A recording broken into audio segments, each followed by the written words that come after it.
28 청춘. 제가 어릴 때 친구들과 이런 얘기를 한 적이 있어요. 야, 28 청춘은 몇 살이냐? 라고 물으니까 한 친구가 28 청춘은 16살 아냐? 하고 말하더군요. 그 친구 논리가 2 곱하기 8이니까 16이라서 16살이라나요? 그럴듯하죠. 그런데 그 말이 맞더군요. 한창 혈기가 왕성한 14살에서 16살 무렵의 꽃다운 나이를 말한다고 합니다. 진짜로 2 곱하기 8 해서 16이라서 붙여진 이름이라고 하네요. 그리고 공교롭게도 조선시대 남녀의 신분을 뛰어넘는 사랑을 다룬 조선시대 최대의 걸작인 춘향전에서도 이몽룡이 성춘향을 만나 애틋한 사랑을 나눈 때가 16살 때였다고 합니다. 그리고 또 있어요. 셰익스피어의 최고의 사랑 소설인 로미오와 줄리엣에서 죽음으로 사랑을 불사른 줄리엣의 나이가 고작 14살 정도였다고 하니 28 청춘은 가히 불타는 사랑의 나이라고 할 만하죠. 그 당시엔 평균 수명도 지금보다 훨씬 적었고 하니 사랑도 일찍 시작을 했나 봅니다. 하긴 지금도 어린 친구들이 나이 어리다고 사랑을 못하는 건 아니지만요. 이런 젊고 팔팔한 나이의 청춘들의 사랑 이야기는 동서고금을 막론하고 훌륭한 이야기거리가 되기도 해서 많은 작가들에 의해 소설로 그리고 또 그림으로 탄생합니다. 오늘 소개하고 싶은 작품이 바로 남녀간의 애틋한 사랑의 노래 한 편입니다. 현진건이 1920년 개벽에 발표한 소설 희생화입니다. 현진건은 운수 좋은 날, 비사감과 러브레터나 술 권하는 사회, 그리고 얼마 전에 제가 읽어드린 그리운 흙인 눈을 남긴 작가입니다. 애틋한 청춘들의 사랑 이야기는 예나 지금이나 우리의 애간장을 녹이고 과거 어릴 때의 향수를 불러와서 옛사랑을 다시금 떠올리게 하는 초명 같은 마법의 향수 같습니다. 오늘 저와 함께 이 소설을 들으시면서 아련해진 첫사랑의 뜨겁고 그립고 안타까웠던 기억을 떠올려 보시는 건 어떨까요? 그럼 작품 낭독을 시작하겠습니다. 현진건의 희생화입니다. 끝까지 저와 함께 해주시고 영상 뒷부분의 감상평도 같이 나누시면 좋겠습니다. 참, 그리고 뒤에도 감상평이 다 끝난 후 배경음악을 다 끝내지 않고 소설의 여운을 조금 더 음미하셨으면 좋겠다는 바람에 배경음악이 다 끝날 때까지 그냥 두었으니까요. 배경음악과 함께 소설의 여운을 함께 천천히 음미해 보시면 좋을 것 같습니다.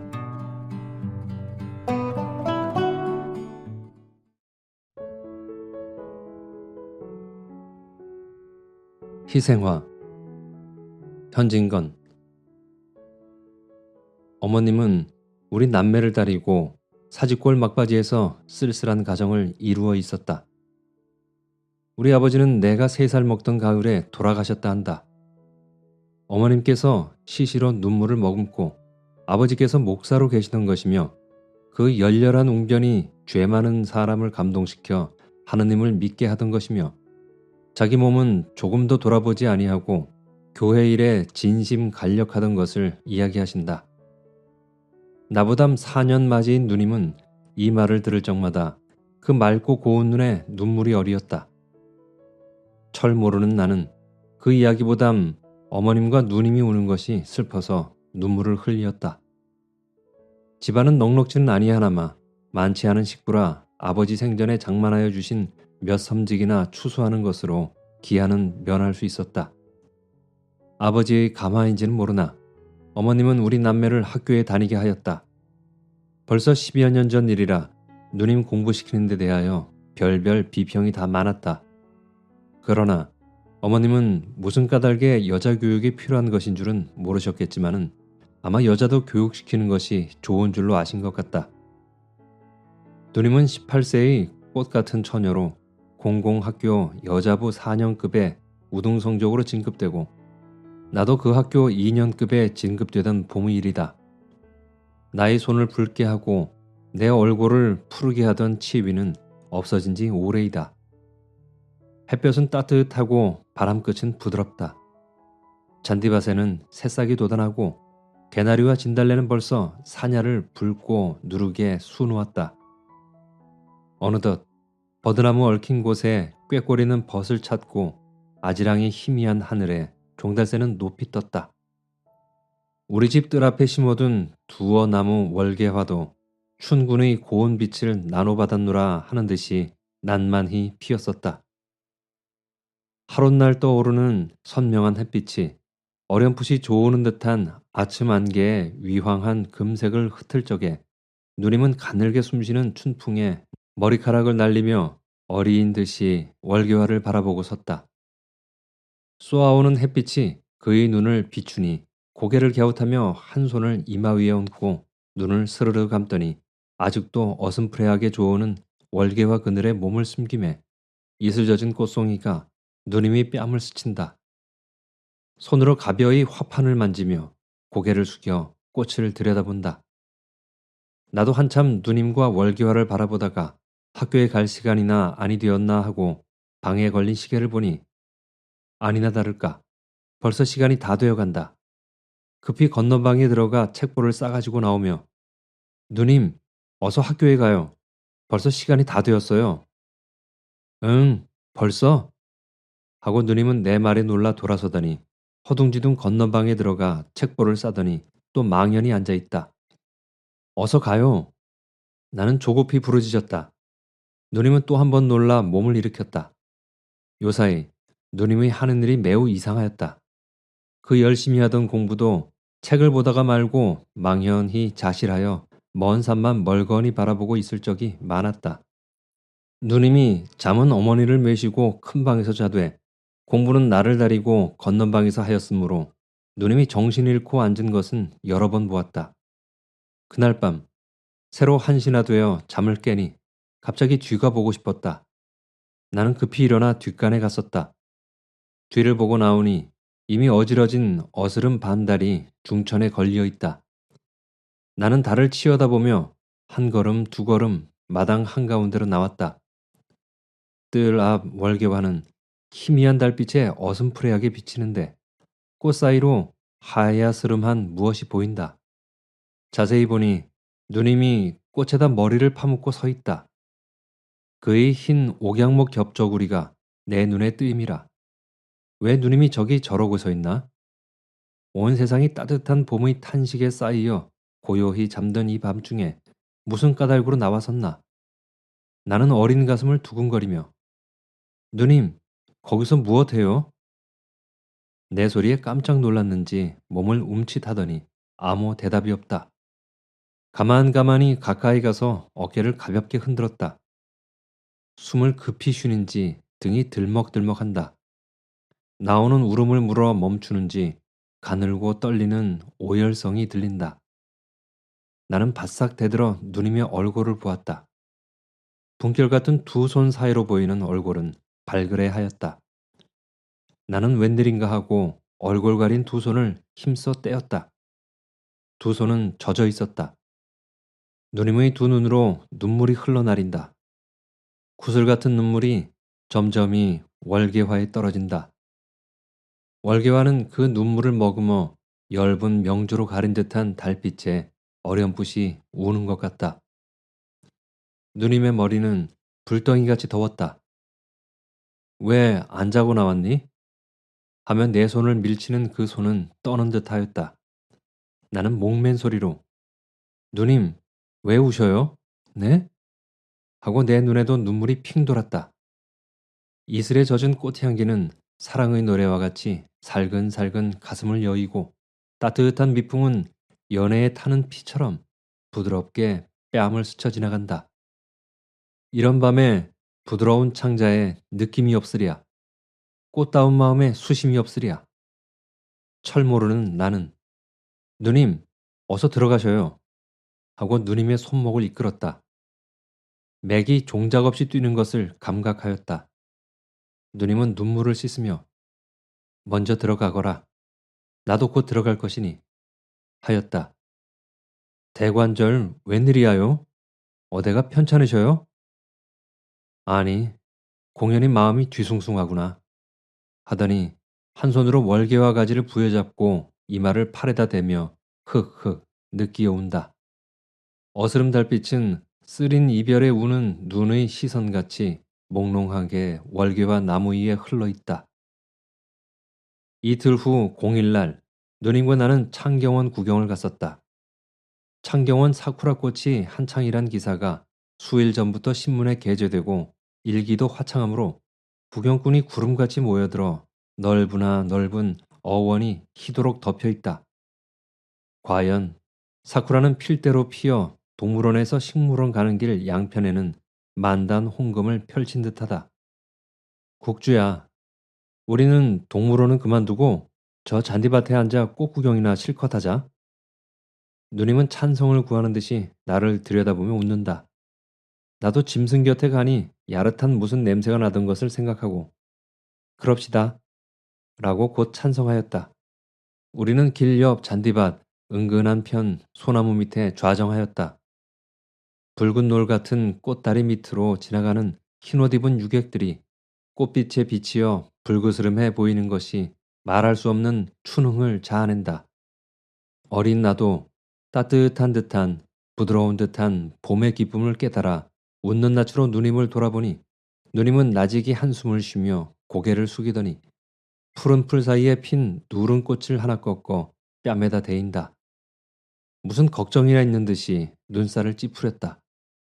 나는 그날 밤에 누님이 월계와 사이에서 울던 광경을 가슴에 그리면서 유심히 누님의 행동을 살피었다. 누님이 얼굴에 수색을 띈 것이 퍽 애처로워서 무슨 이야기를 하여 누님의 흥미를 끌까 하고 곰곰 생각하며 이리저리 살피었다. 우연히 식물원 편을 바라보다가 그곳을 가리키고 누님을 흔들며 저기를 좀 보셔요 하였다. 웬일인지 누님은 깜짝 놀란다. 고운한 잠을 깬 사람에게 흔히 있는 표정으로 내가 가리키는 곳을 바라본다. 거기서 우리 학교 교복을 입은 학생 하나가 이리로 나려온다. 그는 우리 학교 4년급 급장이었다. 누님이 한참 멀거니 바라보다가 두 추파가 마주친 것 같다. 누님은 고개를 숙이었다. 나는 누님의 귀밑이 발그레해진 것을 보았다. 누님이 내 무릎을 꼭 잡으며 거기 무엇이 있다고 날다려 보라니? 간신히 귀에 들릴 만큼 말하였다. 아야, 아이고 아파요. 왜 저희를 모르셔요? 그이가요. 이번에 첫째로 4년급에 진급한 이하요. 공부를 썩 잘하고 또 재조가 비범하대요. 게다가 얼굴이 저렇게 잘났지요. 나는 바로 내나 그런 듯이 기뻐하면서 입에 침이 없이 칭찬하였다. 누님은 부끄럽게 웃으며 왜 내가 그를 모른다디? 4년이나 한 학교에 다녔는데. 그래, 그 사람 보라고 사람을 흔들고 야단을 했니? 그러면요. 그런데요. 어저께 내가 누님보다 좀 일찍이 나왔지요? 집에 오니까 어머님 친구 몇 분이 오셨는데 누님 칭찬이 야단입디다. 어쩌면 인물도 그다지 잘나고 제조도 그렇게 좋을꼬 참 복 많이 받았습니다. 라고요. 나는 그 말을 듣고 춤이라도 출 듯이 기뻐하였어요. 저 사람도 장하지만 누님은 더 장해요. 나는 그 사람을 너무 칭찬하여 행여나 누님이 그에게 질까 보아서 또 한참 누님을 추어 올렸다. 누님은 또 얼굴을 붉히며 너는 별소리를 다 하는구나. 누가 내게 칭찬 듣고 싶다디? 우리가 이런 수작을 하는 틈에 그가 벌써 우리 앞을 지나가며 슬쩍 누님을 엿보았다. 두 시선은 또 한 번 마주쳤다. 누님의 얼굴은 갑자기 다홍빛을 띠었다. 그가 중인 총중에 섞여 점점 멀어가는 양을 누님이 물끄러미 바라본다. 그는 나가버렸다.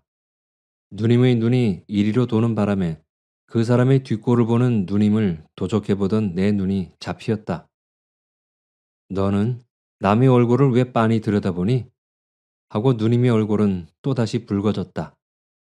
보기는 누가 보아요? 하고 나는 빙그레 웃었다.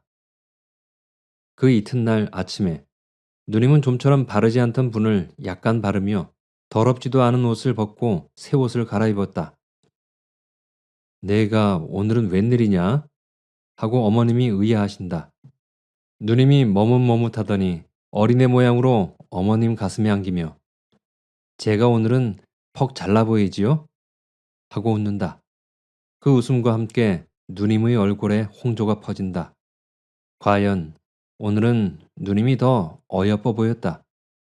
두 손으로 기운 없이 뒤로 큰 방문을 짚고 비스듬히 문에다 몸을 반만 실려 웃는 양이 말할 수 없이 어여뻤다. 어리인 우유에 분홍물을 들인 듯한 두 뺨은 부풀어 오른 듯하고 장미꽃빛 같은 입술이 방실 벌어지며 보일 듯 말 듯이 흰 이빨이 번쩍거린다. 춘산을 그린 듯한 눈썹은 살짝 위로 치어 오른 듯하며 그 밑에서 추수같이 맑은 눈이 웃음의 가는 물결을 친다. 어머님이 누님을 보고 웃으시며 언제는 못났디? 그런데 오늘은요? 누님이 되질러 묻는다. 오냐? 오늘은 더 이뻐 보인다. 어머님, 정말이야요? 하고 누님은 또 빵긋 웃는다. 수색에 쌓인 희색이 드러난다. 오늘은 정말 더 이뻐 보인다. 너희 부친이 보셨던들 자키 기뻐하시겠니? 하시며 어머님의 눈에는 눈물이 스르르 어리었다. 곱게 빛나던 누님의 얼굴에도 구름이 끼인 것 같다. 그러나 얼마 안이 되어 그 구름이 쓰러지고 또다시 기쁨과 희망의 빛이 번쩍거린다. 우시는 어머님을 민망히 바라보던 누님이 지은 듯한 슬픈 어조로 어머님, 마음 상하지 마셔요. 하였다. 예, 시간이 다 되었겠다. 내 걱정일랑 말고 어서 학교에나 가거라. 하고 어머님은 눈물을 삼키셨다. 우리는 책보를 끼고 나섰다. 학교 문턱에 들어서니 종소리가 들린다. 우리는 다른 박질하여 들어갔다. 전교 생도가 다 모였다. 모두 행렬과 번호를 마치자 기착, 경례, 출석원 도합 공공명 이라 하는 카랑카랑한 소리가 들리었다. 그는 4년급 급장의 소리다. 이 소리가 끝나자 여자부 편에서도 이와 같은 호령과 보고를 하는 소리가 들리었다. 그는 옥을 바수는 듯한 날카로운 소리였다. 그는 우리 누님의 소리다. 오늘은 웬 셈인지 이 두 소리가 나의 어린 가슴을 뛰게 하였다.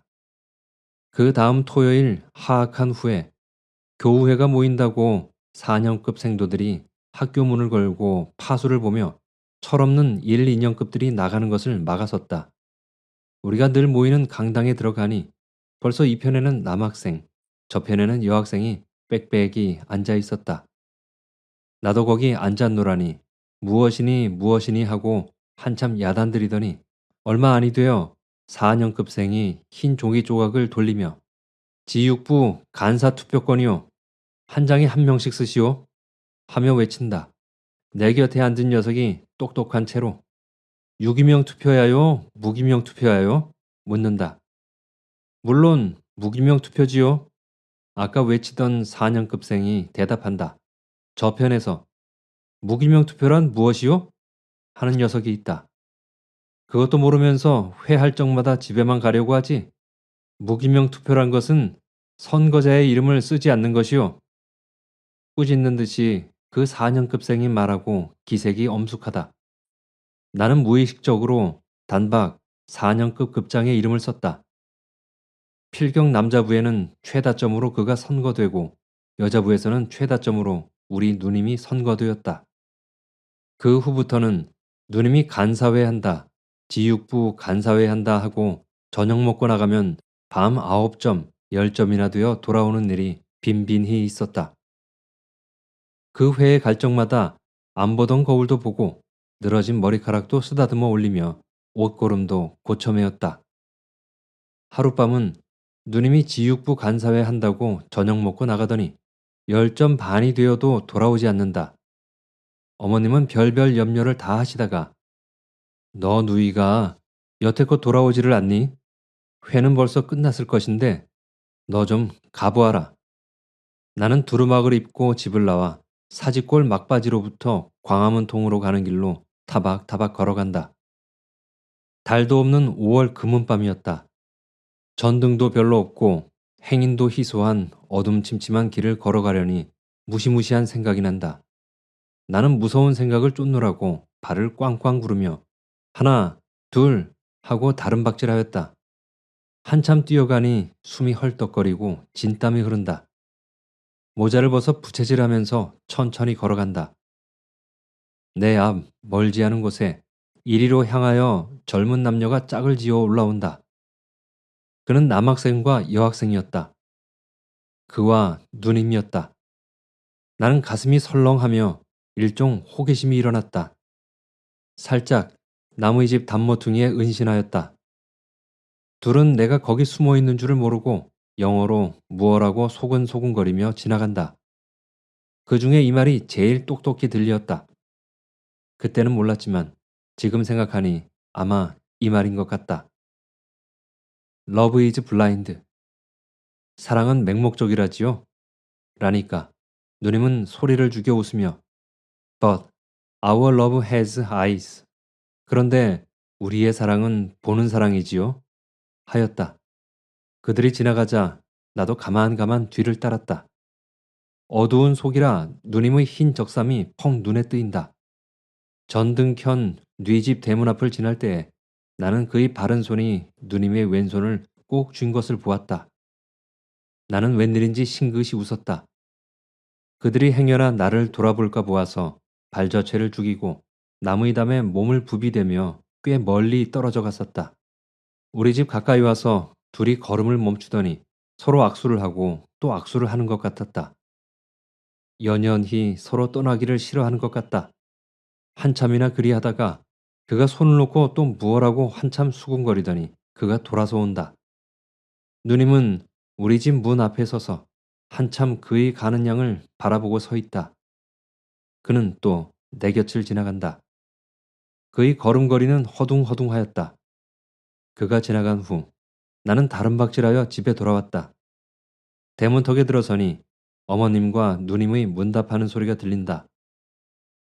왜 그처럼 늦었니? 나는 별별 근심을 다 했다. 오늘은 상의할 일이 좀 많아서. 누님이 머뭇머뭇한다. 그 애는 어디로 갔니? 같이 오지를 않았니? 오는 길에 못 봤어? 어머님이 묻는다. 그 애가 어디로 갔을꼬? 길에서 만났을 것인데. 누님이 걱정한다. 나는 안방문을 열고 시침을 뚝 따고 누님, 인제 왔어요? 하고 빙그레 웃었다. 어머님은 놀라며 너 뺨에 옷에 맨 흙투성이니 웬일이냐? 하신다. 담에 붙어와 아니야요. 저 하고 누님을 보고 빙글빙글 웃었다. 누님의 얼굴은 또 밝아졌다. 그 후 더운 날 달밤에 누님은 친구하고 어대를 간다 하고 자조자조 나갔었다. 누님은 늘 나를 따돌리고 혼자 나갔으므로 푸른 풀 잦아진 곳과 달빛 고요한 데에서 그와 누님이 만나 꿀 같은 사랑의 속살거림을 몇 번이나 하였는지 나는 모른다. 누님의 출입이 자조롭고 기색이 수상하였던지 어머님이 인제 네가 어디 나가든지 꼭 내 동생을 다리고 다녀라 하신 뒤로는 누님이 집에 들면 공연히 짜증을 내며 하염없는 수색이 적막한 화용을 휩쌌었다. 그리고 때때로 머리가 아프다 하며 이불을 쓰고 누웠었다. 하루는 우리가 점심을 마친 후 누님이 날다려 너 나하고 남산공원에 산보 가련? 하였다. 그때는 6월 염천이라 더운 기운이 사람을 찌는 듯 하였다. 나도 거기 가서 서늘한 공기도 마시고 무성한 초목으로부터 뚝뚝 뜯는 취색에 땀난 몸을 씻으리라 생각하고 곧 네 하였다. 우리는 광화문 통해서 전차를 타고 진고개를 거쳐 남산공원을 올라갔었다. 저편 언덕 위에 그가 기다리기 지리하다 하는 듯이 앉았다가 일어섰다가 하는 것이 보였다. 누님이 갑자기 돌아서 나를 보며 너 이것 가지고 진고기 가서 과자 좀 사와. 응? 하며 돈 20전을 주었다. 나는 급히 진고개로 나왔다. 얼른 과자를 사가지고 가본즉 그와 누님은 그림자도 보이지 않는다. 어디로 갔을까? 나는 누님이 무슨 위험한 곳에나 간 것 같이 가슴이 팔딱거리었다. 이리저리 아무리 살펴도 그들은 없다. 나는 이 편으로 기웃기웃, 저 편으로 기웃기웃하였다. 한참이나 취색이 어린 남산 정상을 치어다보다가 또다시 걸어갔었다. 한동안 걸어가도 보이지 않는다. 아이고, 어디로 또 그만 가버렸어? 이리로는 아마 아니 갔나 보다. 하고 돌아서 오던 길로 돌아온다. 갔던 길로 돌아오려니 퍽 먼 것 같다. 에이그, 그동안에 내가 퍽도 걸었네. 속으로 중얼중얼하였다. 골딱지가 나니까 더 더운 것 같다. 대기는 횃불에 와글와글 끓는 것 같다. 나는 이 대기에 잠기어 몸이 삶아지는지 땀이 줄줄 흘러내리고 숨은 헐떡헐떡 차오른다. 모자를 벗으니 머리에서 김이 무럭무럭 난다. 나는 부글부글 고요오르는 심수를 억지로 참으며 아까 그가 있던 곳까지 돌아왔다. 어디로 갔을까? 저리로 가보자. 혼잣말로 투덜거리고 아까 갔던 반대 방면으로 걸어갔었다. 한동안 걸어가도 그들은 또 보이지 않는다. 참고 참았던 짜증이 일시에 폭발이 되었다. 잔디밭에 털썩 주저앉아 엉엉 울었다. 풀들을 쥐어뜯으며 한참 울다가 하도 내가 어린애 같은 것이 부끄럽고 우스웠다. 그렁그렁한 눈물을 씻고 히히 한번 웃은 뒤 이리저리 또 살펴보기 시작하였다. 저편 좀처럼 사람 눈에 띄지 않을 소나무 그늘 밑에 그들이 나란히 앉아 있는 것을 보았다. 나는 잃었던 보배를 발견한 듯이 기뻐하였다. 누님, 거기 계셔요? 고함을 지르고 뛰어가려다가 에라, 무슨 이야기를 하는지 좀 엿들으리라 하고 어느 밤에 그들의 뒤를 따라가던 모양으로 가만 걸어 가까이 갔었다. 한낮이므로 유객 하나 없고 바람 한 점 불지 않는다. 더운 공기는 기름 언 것 같이 조금 더 파동이 없다. 남이 들을까 보아서 가만히 하는 이야기도 낱낱이 내 귀에 들렸다. 물론 그래야 하겠지요. 그런데 요사이는 어째 볼 수가 없어요? 그가 말하였다. 어머님께서 어디에 나가게 하셔야지요. 나가거든 꼭 네 동생을 다리고 다녀라 하시겠지요. 그래서 오늘도 같이 왔지요. 그리고 누님이 웃으며 말을 이어 딴 이야기 하느라고 잊었구려. 기다리신다고 오죽지리 하셨겠어요? 1시간이나 넘어 기다렸어요. 오늘도 아마 못 오시는가 보다 하고 그만 가버릴까까지 하였어요. 네? 가버릴까 하셨어요?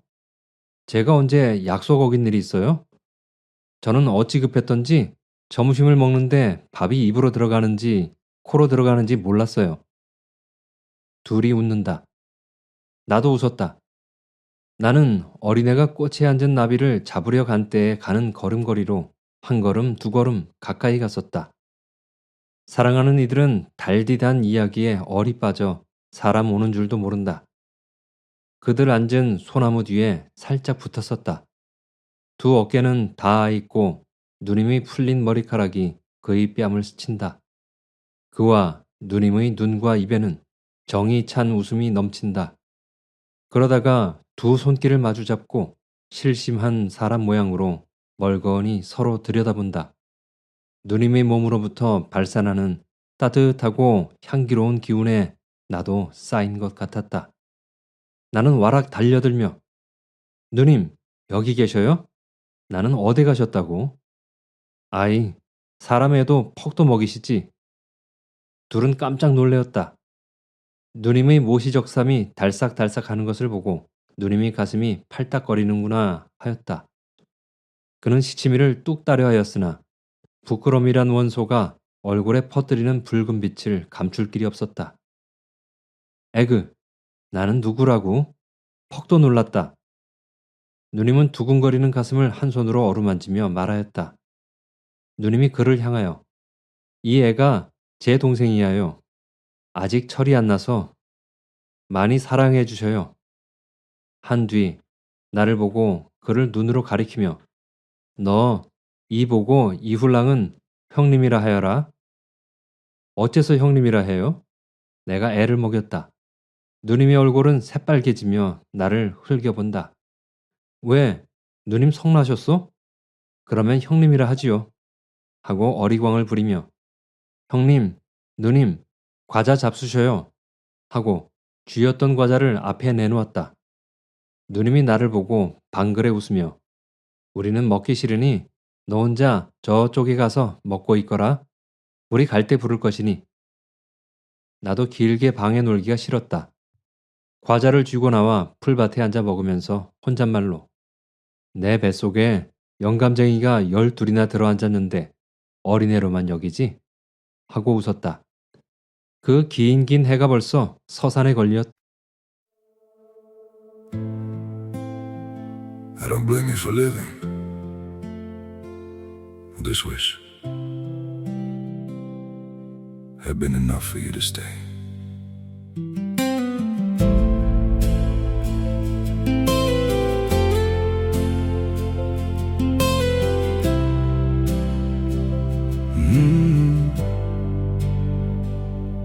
I saw it coming in the way you changed, in the silence between your words. Every I'm fine felt heavier than truth, like something breaking unheard. I tried to fix what I didn't understand, held on tighter as you slipped away. But love can't grow where it's already gone. 낙조에 비치는 녹수와 방초는 불이 붙은 것 같이 붉어 보인다. 나도 이동안에 퍽도 심심하였다. 풀을 자리 삼아 눕기도 하고 기지개도 켜고 몸을 비비틀기도 하며 곡조도 모르는 창가를 함부로 부르기도 하였다. 이제나 울까 저제나 부를까 고대하여도 그 둘의 그림자는 얼른도 아니한다. 무슨 이야기가 그렇게 많은고. 이미 사랑하는 사람끼리의 이야기는 끝이 없는가 보다. 벌써 이야기한 것이 수만 마디가 넘건만은 말 몇 마디 못하여 해는 어이 수위가나 하는 것이다. 남산 밑 풀과 나무에 빛나던 붉은 빛은 점점 거치고 모색이 가물가물 쳐들어온다. 햇빛은 쫓기어 남산 정상을 향하여 자꾸 기어 올라가더니 남산 맨 꼭대기에 움츠리고 앉았을 뿐이다. 검푸른 저문 빛이 남산 밑을 에워싸자 정상에 비치는 햇빛조차 쓰러지고 저편 하늘에 붉은 놀이 흰 구름을 붉고 누렇게 물들인다. 나는 참다 못하여 몸을 일으켜 그곳으로 갔다. 어두운 빛에 놀랐는지 그들도 일어섰다. 나는 걸음을 멈추고 나무로 깎아 세워놓은 사람 모양으로 주춤 섰다. 누님이 걱정스러운 떨리는 소리가 나의 이막을 울림이라. 케이씨, 우리가 목전에 즐거움만 다행히 여겨 그냥 이리 지내다가는 우리의 꿀 같은 행복이 끝에는 소태 같은 고통으로 변할 것 같아요. 우리 각각 꼭 아까 말한 것과 같아야 됩니다. 아모럼요. 꼭 그리해야 될 터인데. 아까도 말했지만 우리 집은 워낙 완고라. 그의 말은 떨리었다. 나는 가슴이 선뜻하였다. 무슨 말을 하였나? 무슨 일을 하려는가? 엿듣지 못한 것이 한이 되었다. 둘은 이리로 걸어온다. 누님의 눈은 약간 발그레하였다. 그 고운 뺨에 눈물 흔적이 보였다. 나는 또 웬일인가 하고 가슴이 선뜻하였다. 그날 밤에 나의 어린 소견에도 별별 생각을 다하고 씩씩이 잠도 잘 자지 못하였다. 내가 어렴풋이 잠을 깰 적마다 큰 방에서 어머님과 누님이 무엇라고 이야기하는 소리가 간단없이 들리었다. 새로 한 점이나 되어 내가 또 잠을 깨니 큰 방에서 훌쩍훌쩍 우는 소리가 들린다. 울음 섞인 어머님의 말소리가 난다. 그래, 내가 요사이 늘 탈기도 하고 행동이 수상하더라. 나는 허락한다 하더라도 만일 그 집에서 안 된다면 내 신세가 어떻게 되니? 내가 다만 하나 있는 어미 몰래 그 사람과 약혼한 것이 괘씸하다. 아비 없이 너를 금옥같이 길러내어 이런 일이 날 줄이야. 남편 없다고 너까지 나를 업수히 여기는 게지. 누님은 흑흑 느끼며 어머님 잘못하였습니다. 무엇라고 말씀을 여쭈어야 좋을지. 친키도 전에 말씀 여쭈기도 부끄러운 일이고 친한 뒤에는 몇 번이나 말씀 여쭈려 하였지만 입이 잘 떨어지지를 않았어요. 들어주셔요. 암만 어머님이라도 그때는 부끄러웠어요. 이젠 서로 약혼까지 해놓으니 몸과 마음이 달아 부끄럼도 돌아볼 수 없게 되었어요. 그래서 뻔뻔스럽게 여쭌 것이야요. 어머님 말씀같이 그가 저를 잊을 리는 없어요. 버릴 리는 없어요. 그다지 다정한 그가 그럴 리가 있다고요? 어제 공원에서 단단히 맹서하였습니다. 각각 부모님께 여쭈어 들으시면 이 위에 더 좋은 일이 없거니와 만일 그렇지 않거든 멀리 멀리 달아나겠다고요. 배가 고프고 옷이 차더라도 부모도 못 보고 형제도 못 보더라도 둘이 같이만 있으면 행복이라고요. 온갖 곤란과 갖은 고통을 달게 겪겠다고요. 정말 그래요. 저도 그거 없으면 미칠 것 같아요. 어머님이 허락을 아니하신다 할 것 같으면 저는 이 세상에 살아있을 것 같잖아요.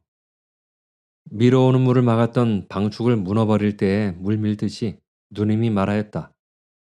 흔히 순결한 처녀가 사랑의 불을 가슴속에 깊이 깊이 숨겨두고 행여나 남이 알까 보아서 전전긍긍하며 홀로 간장을 태우다가도 한번 자기 친한 이에게 발설하기 시작하면 맹렬히 소해를 베푸는 것이라. 나는 가슴을 울렁거리며 안방에 건너왔다. 누님은 어머님 무릎에 머리를 파묻고 울며 어머님은 누님의 등에다 이마를 대고 온다. 나도 한참 초연히 섰다가 어머님 곁에 앉았다. 어머님을 흔들며 목맨 소리로 어머님 우지 마셔요. 이 말을 마치자 가슴이 찌르르해지며 흐르는 눈물을 금할 길이 없었다. 어머님은 눈물을 삼키고 누님을 흔들며 예, 예, 그만 그쳐라. 누님은 더 설게 운다. 예, 난 부끄럽다. 그만두어라. 오냐, 내 원대로 하마. 그도 한번 다리고 오너라. 어머님은 그만 동곳을 빼었다. 여자가 수약이나 위모즉강이란 말은 어찌 생각하고 한 소리인고. 이틀 후 누님이 그를 다리고 왔다. 그의 곱상스러운 얼굴과 얌전한 거동이 당장 어머님의 사랑을 이끌었다. 참, 내 딸의 짝이라 하였다. 애녀의 평생이 유탁하다 하였다. 단꿈이 꾸일이라 하였다. 기쁜 날이 오리라 하였다. 더구나 맑은 눈과 까만 눈썹이 내 딸과 흡사하다 하였다. 누님과 그가 영어로 말하는 양을 보고 뜻도 모르면서 웃으셨다. 자미스러운 딸의 장래 가정을 꿈꾸고 사랑스러운 외손자를 꿈꾸었다. 그 후부터는 남의 이목을 피해가며 몇 번이나 서로 맞추어서 길게 기다려가지고 짜르게 만나던 애인들은 자조로이 우리 집에서 만나 웃고 즐기게 되었다. 어떤 날 저녁에 그가 우리 집에 왔다. 그때 마침 어머님은 어디 가시고 나와 누님과 단둘이 있었다. 나는 와락 내다르며 형님 오셔요? 라고 반갑게 인사하였다. 누님도 반가이 맞으며 요사이는 왜 오시지 않으셔요? 아니, 내가 언제 왔는데? 하고 그는 지어서 웃는다. 누님은 눈을 스르르 감으며 무엇을 생각하는 듯 하더니 오늘이 7월 초열흘이고 초 7일이 공일이라 공일날 오시고 오늘 처음이지요? 그래요. 한 사흘밖에 더 되었어요. 사흘. 저는 한 3년이나 된 듯 하였어요. 사흘 만에 한 번씩 만나? 멀어요. 펑 멀고 말고요. 사흘이 그다지 가까운 것 같습니까? 하고 누님은 무엇을 찾는 듯이 그를 바라본다. 사흘 만에 한 번씩 와도 장하지요. 하고 그는 또 웃는다. 장해요. 사흘 동안에 제가 몇 번이나 문 밖을 내다보는지 아셔요? 저는 온갖 걱정을 다 했지요. 몸이나 편찮으신가? 꾸중이나 매셨는가? 하고 목소리는 전성을 띄어가며 눈에는 눈물이 괴이어진다. 저는 우리 일에 대하여 무슨 큰 걱정이나 생겼나 하고 얼마나 애간장을 태웠는지요. 하고는 눈물이 그렁그렁 넘쳐흐른다. 아니하요. 여하간 죄 없이 잘못하였습니다. 하고 그는 눈살을 찌푸리다가 선웃음을 치며 어린애 모양으로 걸핏하면 울기는 왜 울어요? 저 동생 부끄럽지 않아요? 갑자기 어조를 야릇하게 변하며 그런데 내가 어지도 올락하고 아래도 올락했지만은 올락할 때마다 동무가 찾아와서 올 수가 있어야지. 울던 누님이 웃음을 띄었다. 나도 웃었다. 그는 대구 사람이다. 그의 부모는 아직도 대구에서 산다. 서울 있는 오촌 당숙집에 그는 유숙하고 있었다. 그는 서울 온 지가 벌써 5, 6년이 지냈었으므로 사투리는 거의 안 쓰게 되었으나 때때로 우리를 웃기려고 야릇한 말을 하였다. 올락하고 갈락하고 흉내를 내며 나는 방바닥에 뚫뚫 굴러가며 웃었다. 그는 시치미를 뚝 따고 남 이야기하는데 웃기는 와우쏘. 야 참 얄궂다 하였다. 누님은 어떻게 웃었는지 얼굴이 붉어지고 배를 훔켜쥐고 숨찬 소리로 그만두셔요. 그만 웃기셔요. 한참 동안 우리는 이렇게 웃고 즐기다가 나를 누님이 또 무슨 심부름을 시켰다. 무슨 심부름이던가 생각이 아니 난다. 그가 오기만 하면 누님이 무엇을 좀 사오느라 어디 좀 갔다 오느라 하고 늘 나를 따돌렸다. 에그, 누님도 왜 나를 늘 따돌려? 투덜투덜 하면서 집을 나왔다. 반달은 비스듬히 푸른 하늘에 걸리어 있다. 만경창파에 외로이 떠나가는 이리엽 편주와 같았다. 나 없는 동안에 그들이 무슨 이야기를 하는지를 듣고 싶어서 급히 오느라고 오는 것이 1시간이나 넘어 걸리었다.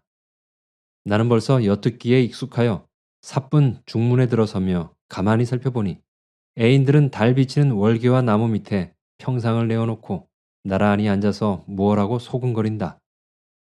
나는 숨소리도 크게 아니 쉬고 귀를 기울였다. 그러면 어째요? 어머님께서는 좀처럼 올라오시지 않을 것이고 왜 그러면 상서로 이 사정을 못 아랠 것이야 있어요? 누님이 애타는 소리가 들린다. 글쎄요. 몇 번이나 상서를 썼지만 붙이지를 못하겠어요.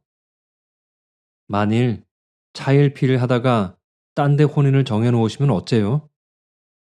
정해놓아도 안 가면 그만이죠. 그러면 어렵지 않아요? 그런데 오촌 당숙 내외부는 아마 이 눈치를 아시는 것 같아요. 네? 아마 그런 것 같아요. 그래서 집에 무슨 통기가 있었는지 할아버지께서 일간 올라오신대요. 올라오시면 죄다 여쭙겠단 말씀이구려. 글쎄요.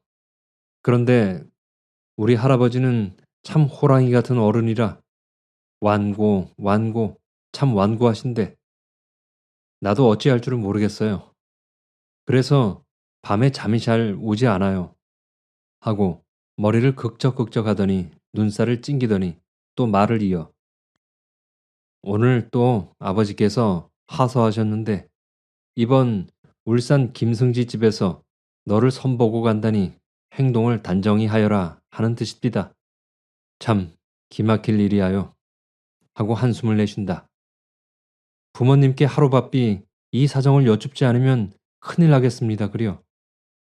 누님이 안타까운 소리가 들린다. 여하간 꾸중을 보시더라도 장가를 못 가겠다 할 터이하여 조금 더 걱정 마셔요. 그는 결심한 듯이 고개를 들며 단연히 말하였다. 밝은 달은 애태우는 양인의 가슴을 나는 몰라 하는 듯이 저리로 미끄러져 가며 더운 공기에 맑은 빛을 흩날린다.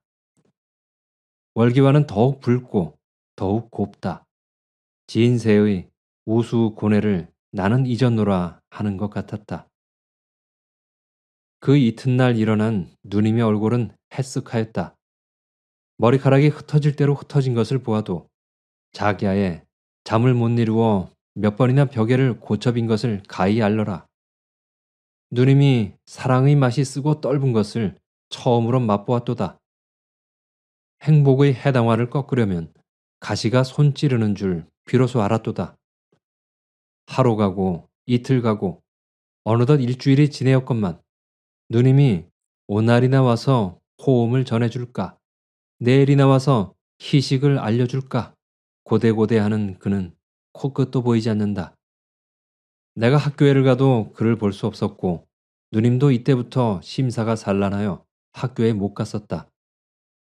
이 동안에 누님은 어찌 애를 태웠던지 양협에 고운 빛이 사라져가고 눈언저리는 푸른 길을 띠고 들어갔다. 입술은 까뭇까뭇 타들어가고 두 팔은 맥없이 늘어졌다.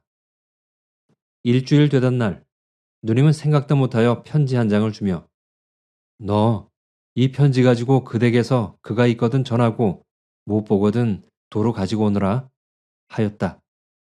전일에 그를 따라 한번 그 집에 갔던 일이 있으므로 그 집을 자세히 알아두었다.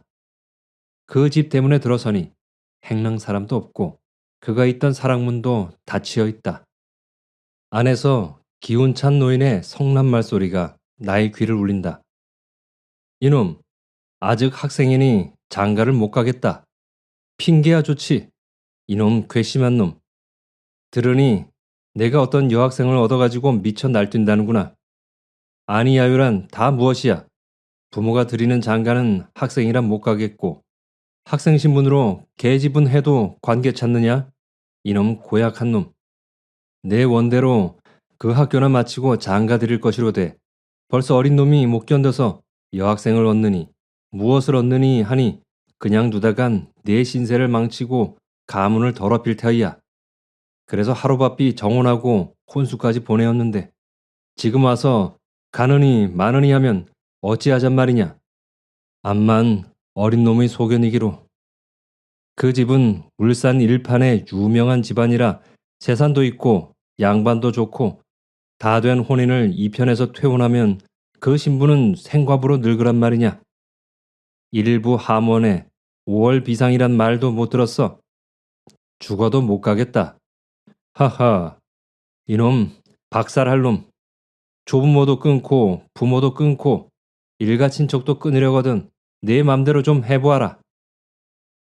나는 이 말을 들으며 소름이 쭉 끼치었다. 한편으로는 분하기 짝이 없었다. 깨끗한 누님이 이다지 모욕을 당한 것이 절절히 분하였다.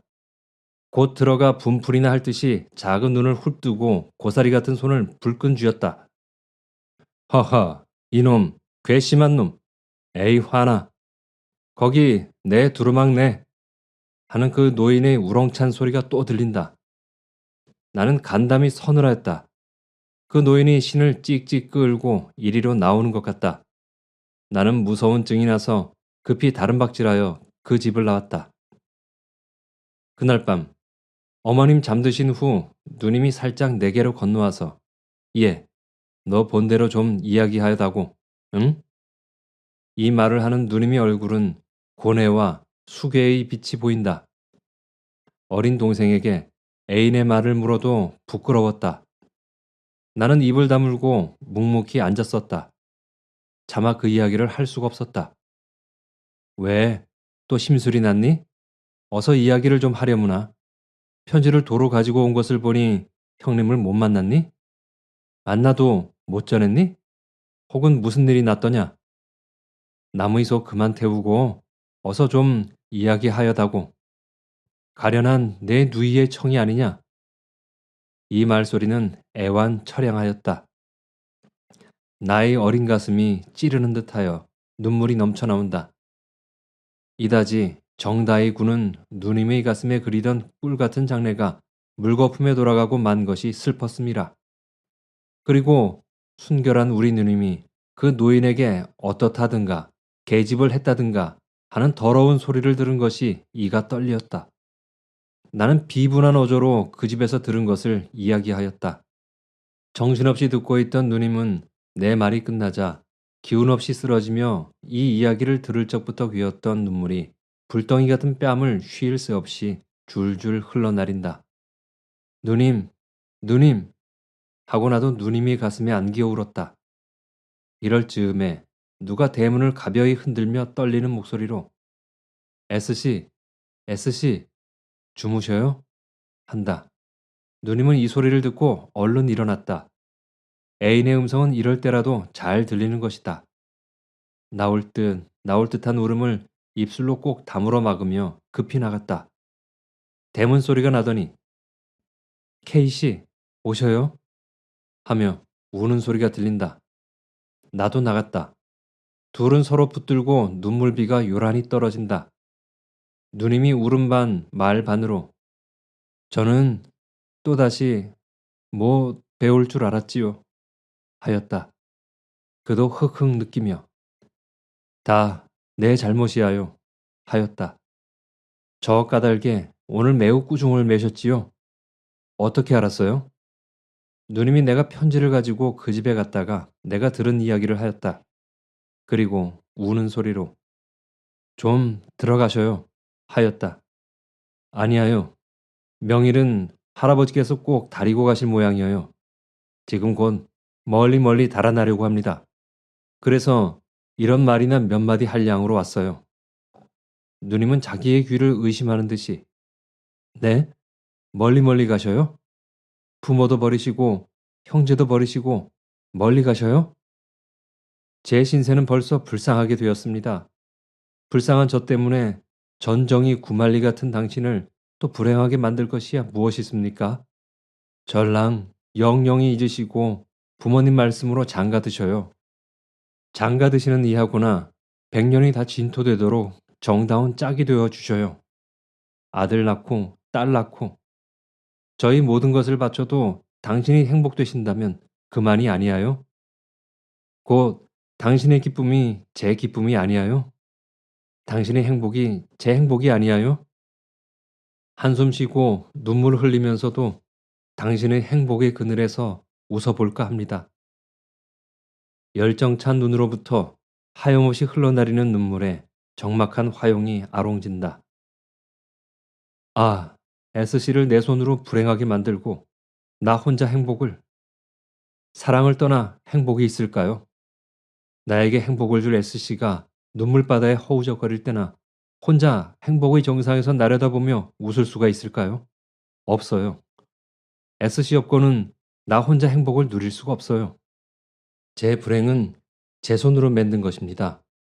그러나 우리가 오늘날 이렇게 된 것이 당신의 잘못도 아니고 저의 잘못도 아니에요. 그 묵고 썩은 관습이 우리를 이렇게 만든 것입니다. 그러하지만 저 때문에 당신의 마음을 술안하게 맺는 것 같아서 어떻게 가엾고 애달픈지 몰라요. 그런데 이 위에 더 당신을 영영이 불행하게 하겠어요? 당신이 행복되신다면 저는 오늘 죽어도 아깝잖아요. 안 된 말씀입니다. 그런 말씀을 들을수록 기가 막혀요. 해야 늘 그 말이니까 길게 말할 것 없이 나는 가겠어요. S씨, 부디, 안녕히. 그는 흐르는 눈물을 씻으며 결심한 듯이 돌아서 가려 한다. K씨, 안타까운 떠는 소리로 부르더니 복받쳐 나오는 울음이 말을 막는다. 그는 또 한 번 돌아다보고 S씨, 부디, 안녕히. 말을 마치자 그는 떨어지지 않은 발길을 돌려 마음은 이리로, 몸은 저리로 멀어간다. 나는 심장을 누가 칼로 싹싹 에이는 것 같았다. 그 후 그는 어디로 갔는지 영영이 소식을 들을 수가 없고 누님은 시름시름 병들기 시작하여 날이 가고 달이 갈수록 병은 점점 깊어온다. 이슬 젖은 연화같이 불그스름하던 얼굴이 청색 창경에 비치는 이화처럼 해쓱하였다. 익어가는 임금같이 혈색 좋던 살이 설이 맞은 황엽처럼 배배 말라간다. 거슴츠레한 눈은 흰 눈물에 붉어졌다. 그러다가 차마 볼 수 없이 바싹 말라버렸다. 마치 백골을 엷은 백지로 덮어두고 물을 흠씬 품어놓은 것 같이 되고 말았다. 마침내 한강 얼음 얼고 남산에 눈 쌓일째 누님은 그에게 한숨을 주고 눈물을 주던 이 세상을 떠나버렸다. 아, 사랑. 아, 사랑의 불아. 내가 부드럽고 따뜻한 듯함으로 철없는 청춘들은 그의 연하고 부드러운 심장에 너를 보배만 여겨 강직난다. 잔인한 너는 그만 그 심장에다 불을 붙인다. 돌기둥 같은 불길이 종작 없이 오른다. 옥기도 다 타고 홍안도 타버리고 금심도 타버리고 수장도 타버린다. 방 안에 켰던 촛불 호련히 꺼지거늘 웬일인가 살펴보니 초가 벌써 다 탔더라. 양협이 젖던 눈물 갑자기 마르거늘 무슨 연유 묻쨌더니 숨이 벌써 끊쳤더라.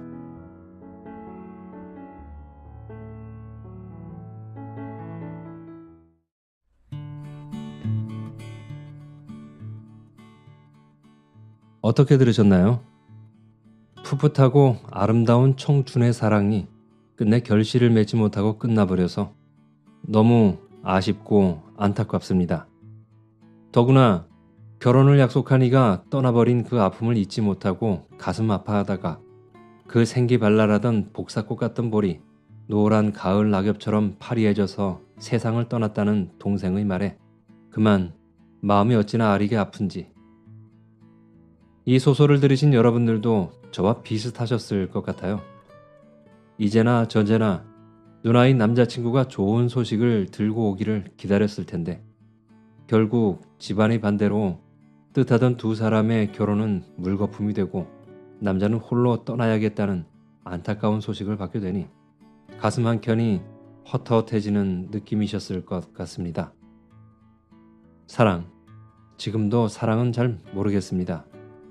어렸을 땐 맹목적인 사랑이 나를 휘몰아치고 나이가 들어서도 조금은 더 이성적이 되었다지만 여전히 이성적일 수 없게 만드는 것이 사랑인가 봅니다. 잠시 동안이라도 여러분이 아련했던 첫사랑의 추억을 떠올려 보셨나요? 그러셨다면 오늘 이 작품을 읽어드린 보람이 있군요. 지금까지 현진건의 희생화를 감상하셨습니다. 그럼 전 다음 이 시간에 또 좋은 작품으로 찾아오겠습니다. 따뜻한 사랑의 마음을 안고 오늘도 행복하고 즐거운 시간을 보내시길 바라겠습니다. 끝까지 들어주셔서 감사합니다.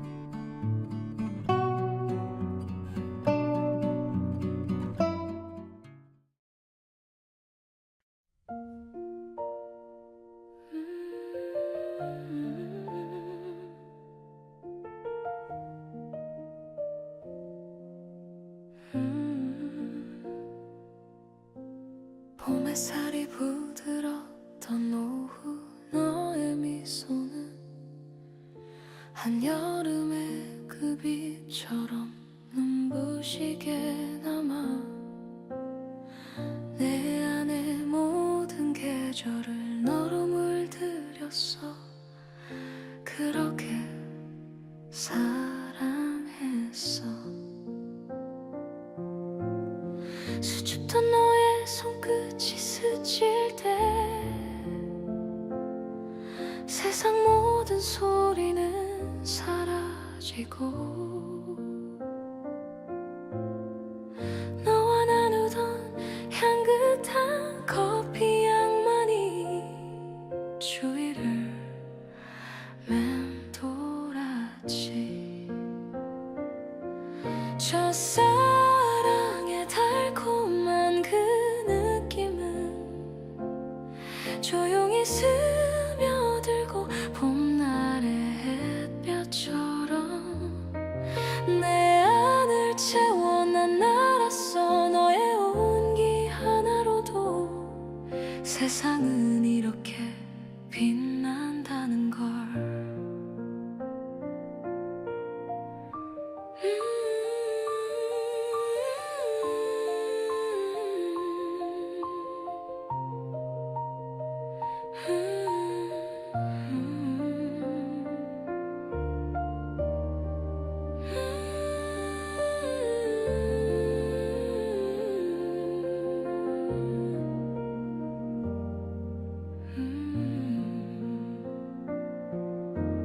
부드럽게 말을 건네며 미소만 살짝 비치던 그날의 우리는 아직도 선명해. 꽃잎처럼 가벼운 마음이 조금씩 흔들렸어.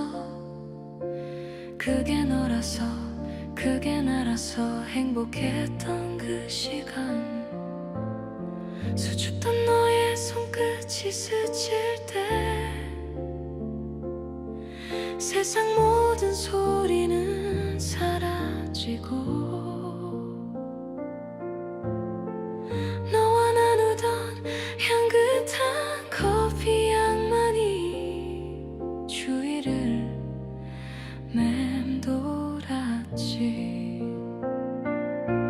첫사랑의 달콤한 그 느낌은 조용히 스며들고 봄날의 햇볕처럼 내 안을 채워. 난 알았어, 너의 온기 하나로도 세상은 이렇게 빛난다는 걸. 사랑이란 한 번 스치는 빛이라서 쉽게 잡히진 않지만 그래도 괜찮아. 내 안에 남은 너는 언제나 마음을 채우니까.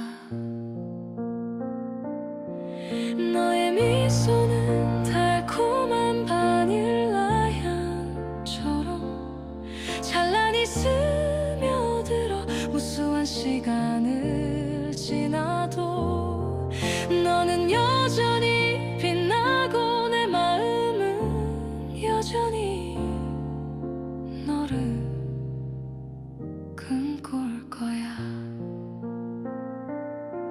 이 시간이 지나도 내게 머물던 너의 마음은 언제나 따스할 거야.